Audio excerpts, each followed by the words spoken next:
Armada Book 3 Chapter 5 The First Contacts Part 3. When they got to Sonia's office, she got up from her chair and embraced each one of them. Lachine, Vinter and Ribani were there. There were also 6 elderly men and 2 women seated on 3 sofas. Andrew, these are the council members, Sonia said as she proceeded to introduce them one by one to the council members who stood and introduced themselves. This is Ramtan, head of the council. Ramtan kneeled and kissed Andrew's hand. Sonia helped him stand back up.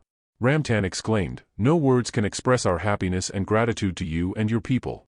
I will mark this day as Earth Day in your honor and to remind our people to honor your people for generations to come." One of the elders said, "We would have kneeled also, but we may not be able to stand back up." Andrew and the others laughed. That broke the ice. Andrew said. Olive appeared and several containers of ice cream and glass cups appeared on Sonia's table. She started to open them when Lachine, Vinter and Ellie stepped in and helped her. "You must be Olive, that's very thoughtful of you," Sonia said. "Sonia, the grids will be connected by tomorrow and I would set up 4 fusion reactors in 4 major cities. They would be enough to power your cities and industries. But I will leave 200 fire-dawn generators connected and you can turn them on in case you need them," Ellie said. "You restored power in less than a day to the whole planet," Sonia said. "Well, not yet," Ellie countered. "This ice cream is incredible. When Lachine was describing it to me I could not imagine it. But now I know," Ramtan said. "There is so much food on the streets, they might rot," Sonia said. Olive suggested, "The people have refrigeration devices in their homes and they have taken what they can. We can continue covering them in ice." Ellie, "The planet has very large deposits of diamonds underneath their oceans and parts of the deserts. We can reprocess them to enable them to store power in their homes and vehicles." "Good idea, Olive. But maybe later. They would have to learn these things first. You can get a rock and put it outside so they can experiment on it. But diamonds are so expensive and rare," Sonia said. Olive reported, "There's a rock outside for your people to experiment on. Why don't you bring it in so we can see?" Lachine said. Andrew explained, "Lachine, a rock to Ellie is as big as this building." Lachine ran out. "Why don't I tour the council around your ship, Andrew?" Reek suggested. Andrew looked at the council members. "Ramtan, would you like to have a tour of the ships?" "Yes, of course," Ramtan said. "Make sure they get something to eat, it's almost lunch," Andrew said. "You underestimate my stomach, Andrew," Reek said. "Yes, I'm sorry I forgot. Olive, please." All the council members were beamed out. "My people will take over your people dispensing the cooked and raw food before nightfall. Sarudam, our engineers will take over the grid by tomorrow," Sonia said. "You move very fast," Andrew observed. Sonia explained, "I was able to talk to all my people on Brent's ship and gave them specific instructions and timetables to fit your schedules. It's so amazing that your ships can track people and beam them in. They have the experience of all the ships in their data banks in doing these sorts of things," Andrew said. Lachine came back and said, "Sis, the diamond rock outside is bigger than the Capitol building." Sonia just smiled. "Let's go outside and inspect the food distribution." Andrew and Ellie followed Sonia and Lachine outside the building. Andrew can see 10 long lines of people getting the hot food. The crowd was orderly but noisy. At the distribution table were Talonauts, Norsets and Inkeys handing out the hot meal. Further down the street was a mountain pile of fresh fish and another pile of packed meat on ice and covered partially in ice. To their right were piles of bottled water packed in ice. When the bottled water in one area got depleted, the ships beamed in a large pile and covered it with ice beside it. Sonia and Lachine joined the people handing out the cooked food, creating 2 more lines. Andrew stood behind Sonia while Ellie stood behind Lachine to assist them by handing the hot meal from the large boxes that the ships beam in. They handed out food for more than an hour until Andrew got a call from Reek to join the council. Sonia turned around and said, "Let's go." She called 2 of her assistants and told Lachine to switch. While they were switching, Andrew whispered to Ellie, "Did you notice something about the sisters? They're too happy," Ellie answered. Sonia smiled at each and every person for more than an hour that we were giving food out. She smiled each time at the person she is giving food to. Who does that? I guess they truly care for their people. Her sister is more livid and talking to the persons in front of her. Some of the people kissed Sonia's hand, but they didn't kiss Lachine's hand. I guess Sonia must be extremely popular. Sonia approached Andrew. "Joey gave me and Lachine the communications implant so we can talk to him or Kate anytime." Andrew nodded. "Good. That's very good." Olive beamed them to the formal dining area on Andrew's ship. It has a panoramic view of space and the planet below. "This ship is well appointed. This must be your ship, Andrew," Sonia said. "Yes, it is." Olive, please tell Joey, Jenny, Brent and Kirk to join us for lunch. Ellie offered the council members to sit and they took one side of the long table that can sit 20 people. Sarudam and Ellie sat beside the council members. Just then Joey, Jenny, Brent and Kirk beamed in. Andrew instructed them to sit. Let me sit beside you, Andrew, Sonia said. Lasheen sat beside her sister and Kirk sat on Andrew's left. Jenny and Brent sat beside Kirk while Joey sat beside Lasheen. Olive sent several bottles of wine and brandy all across the large table. She beamed in wine and brandy glasses, then the food. They poured the wine and brandy into their own glasses. Ramtan started, Andrew, Sonia told me that you have freed thousands of planets and are working to free a lot more. It's what we do for a living. Do you get paid to do this? Lasheen asked. No, but the galaxy has less bad guys. I mean, does your leaders pay you and your men? Lasheen asked. We get paid a small sum like a salary. The other species get paid by their governments while we get paid by ours. Jenny explained. Tell me about the Norsets. Sonia said. What about? Andrew asked. How are they organized, governed, do they believe in God? It would be a long story. But why don't you talk about how you govern? Andrew said. Well, after the council is an operating crew headed by me. I have 10 vice presidents in charge of whatever. My goal now has changed. Before it was survival of my people, now we can be more normal. I am wondering how the other species govern. Maybe I can adopt their models. Sonia said. Ellie started, the length of a species' lifetime affects the form of government. For example, the Norsets and also the Inkies and the Max drafts everyone, no exception, to serve the government and generate wealth for 100 years. After that they are free to do whatever they like and the government provides for all their basic needs until they die 800 or so years later. In the case of the Norsets, because they take so long to die if ever, are allowed to work again if they choose for their government. That would bankrupt the government. Sonia said. No, because they have a very rich government to begin with. Their long lifetimes enable them to create so much wealth, and after death, the state gets all of it or in some cases half of it. So over hundreds of thousands of years, they accumulate all this wealth. Andrew explained. I like the draft portion because it equalizes everyone and provides work for all our people. But then I would run out of money if the government gives the people all it needs after. Not really. The most expensive part of wealth generation is energy. You now have almost free energy. The first 300 years may be an outflow, but once you have built all the buildings and infrastructure you need, there is no more need to build. You then devote more time to generate the next long-term assets, which may be more equipment and food production. But since we provide you with some of the older technologies, you only have to study them and implement some of the already working designs. Build the vehicles with diamond energy packs or telecommunication systems. Ellie explained. Jenny added, so it may be a practical possibility for a person to work for 100 years on your infrastructures because you need to anyway, because your planet's buildings are devastated. Then after that, the person leaves the government and works for himself and still create more wealth for himself and for the government. A person really needs very little to live on, so the government takes care of these needs. Very interesting concept, I like it. Sonia said. Andrew added, it only works if you have longer lives. It's a surefire wealth generator. Ellie explained, take fishing for food for example. After 100 years, you shall have built all the fishing boats you will ever need. You will not build more than you need to replace them. So after that all you do is fish, no more boat building. That could be boring after the first 100 years. Lasheen said. You mature early on, say after 70 years you become more calm and mature, but your body is still young. By your 500th birthday, you must have done all you can do. Even the most mundane and boring things you have already done.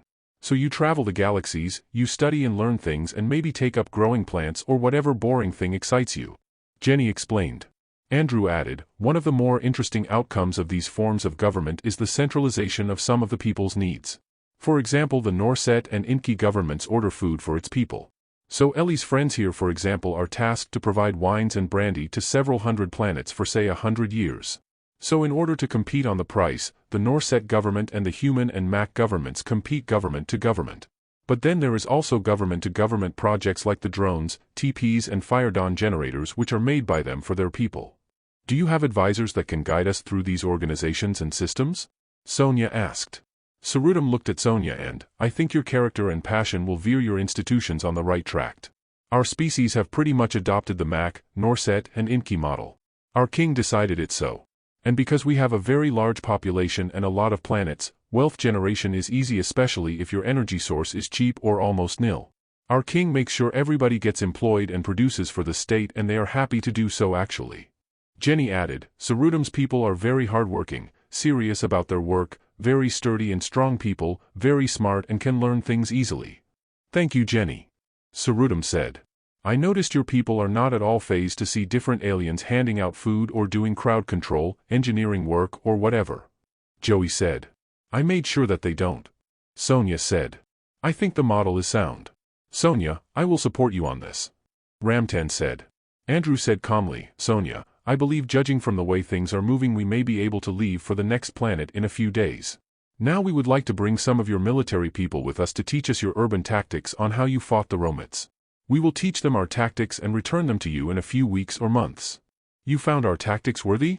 Sonia asked. Andrew explained, urban fighting techniques are developed well by long experience. You lasted 40 years with no air support or heavy armor. You must be masters in this type of fighting. I will leave 5 ships under Joey to help you and your people for a while, and also he can teach your people our tactics. He is also very good with social and public issues. Like a personnel exchange. Sonia said. Andrew agreed, yes, we do this all the time. How much can you spare? I think, Andrew, we can expect a deluge, so we better implement the lottery system. Set the personnel volunteers at say 100,000 men and women to start. Sarudam said. You expect more volunteers than you would accept? Ramtan asked. Usually 10 times more. Ellie answered. I like to visit some of the planets and alien species. Can I be part of the personnel exchange to do this? Lasheen asked. You will leave me, sis? Sonia looked at Lasheen. For a while only. Joey explained, if your purpose is to visit, we have hop ships all the way to Earth or any of the species we have encountered. Hop ships? Sonia asked. Ellie took the task of explaining the concept and how they operate, where they were, and some technical matters. I can visit any planet I like. Can I visit your planet, Sarudam? Sonia asked. Yes, anytime. It may take you 2 days in the hops to reach our galaxies. It's really very far. Ellie added, but don't worry about travel, these ships have everything you need to travel. Some of these are half the size of this ship. They have rooms and food that you can buy. We don't have money to buy things. Lasheen said. Andrew explained, we have a common currency accepted in all the galaxies and can be exchanged into any other currency in all the galaxies. I can give you some money if you want for your travels, but later on your currency will have its own value in the currency exchange, then you can spend your money.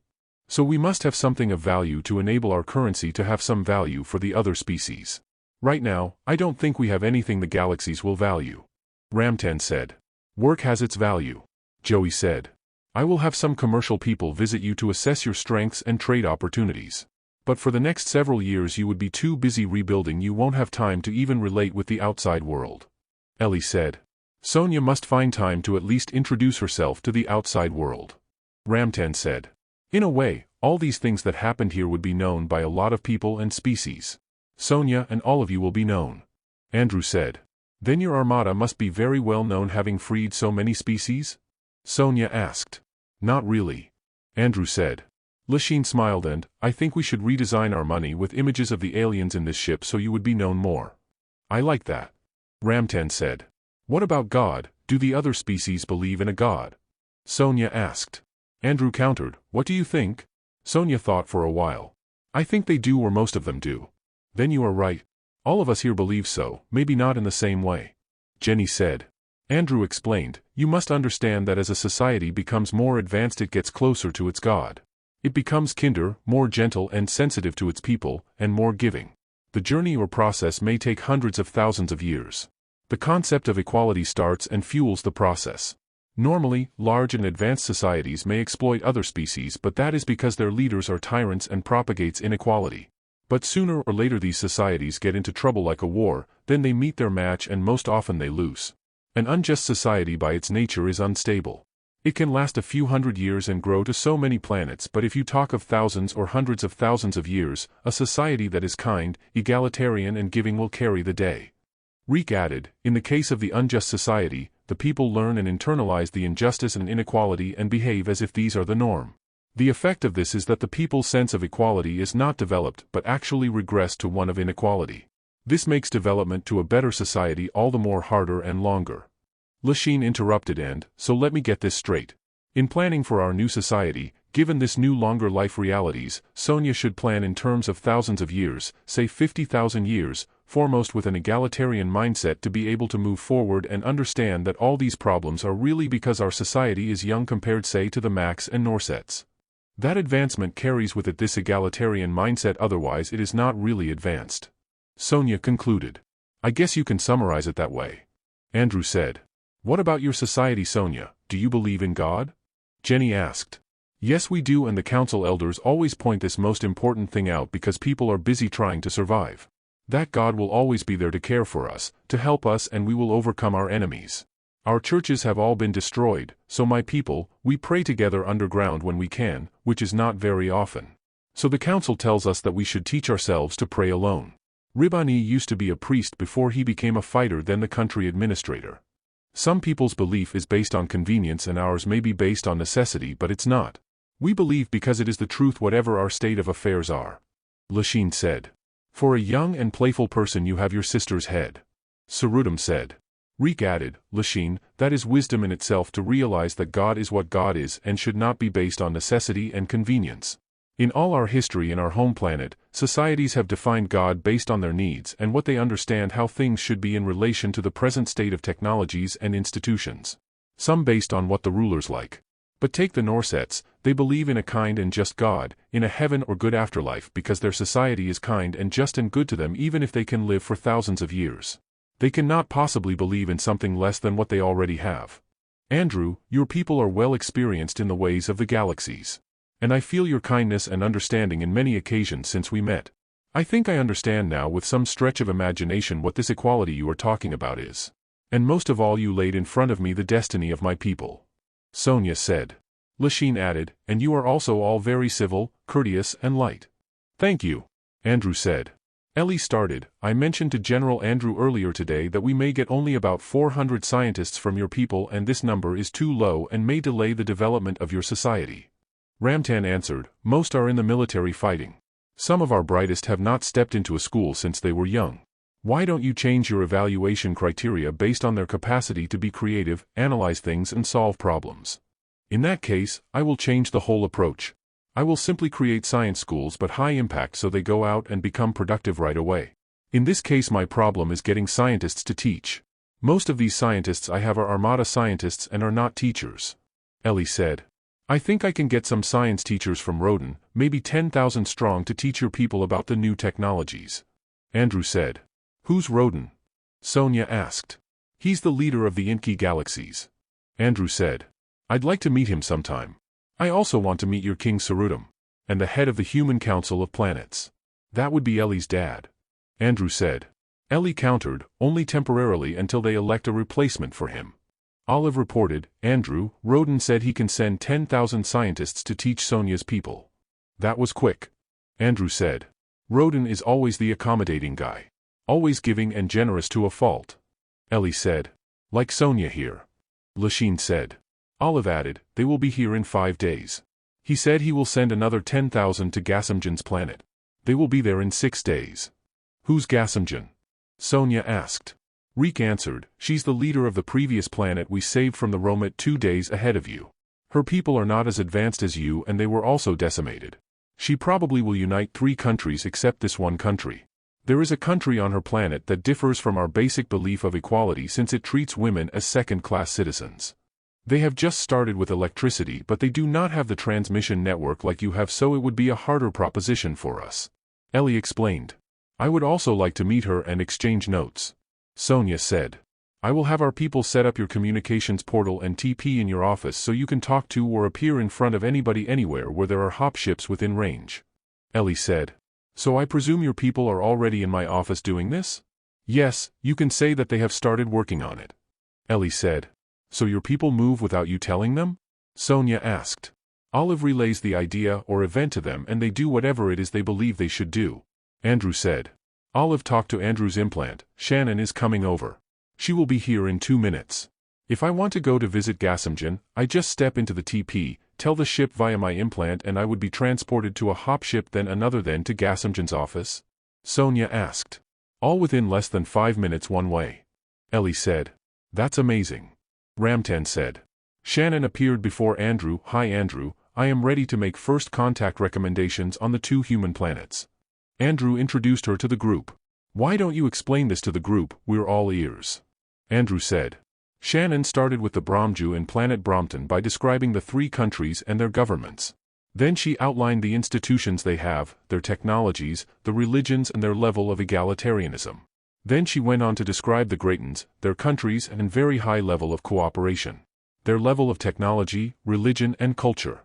Shannon started, the best would be to approach the Greytons first because they are technologically ready to go to the stars, they are very egalitarian, strong institutions and the first contact will not pose a threat to them. Yes, we met with their president and his friend and they are both very good people. Andrew commented. Shannon continued, the Bromju are less technologically advanced but very peaceful and has a united and well taken care of planet. Andrew added, after our stint with Gasimjan and now with Sonya here I noticed that our Armada being military lacked the social and economic expertise that is needed to size up the planet and make the first contact fruitful for the planet. Even Ellie's scientists are ill-equipped to deal with the social and economic angle. We'll say hello, look around and since we can't do anything, say goodbye and leave. Even the planet inhabitants will scratch their heads and ask what are we all about. Sarudam commented. Ellie added, our experience with Sonya's and Gasimjan's planets is like what we did in all our post-war operations. Refugee processing, medical and food missions, and technical help. It's a good thing we have 2 or 3 people with experience in this line of social work. First contacts need permanency and the right people who are good with assessing how the planets will benefit from the contact. Andrew agreed, the Greytons would be perfect. We can help them with their journey to the stars and we can give them the fusion and food technologies. The next would be to integrate them into the pool of human planets, promote trade and worker transfers. But these are not Armada work. Ellie's friends Edna and Maria are better in doing these. Like technology transfer. The Armada scientists are not good at these things. So it was good that Roden promised to send 10,000 people to Sonya and another 10,000 to Gasimjan to train their people. We were sent to fight a war with the Romits or to clean up the galaxies of bad guys. But not teach. Ellie said. I have never thought of it that way. Sonya said. If you are the planet inhabitants or contactee, you cannot imagine what goes on in the mind of the contactor. The way we think is that what can these contactee get from us? What can we give them? Take the Bromju, since they are pre-industrial, their institutions are not strong enough. Our contact may cause riots and instability. They will think that we are invaders. They will distrust all our efforts to help them. Now, we are a military armada.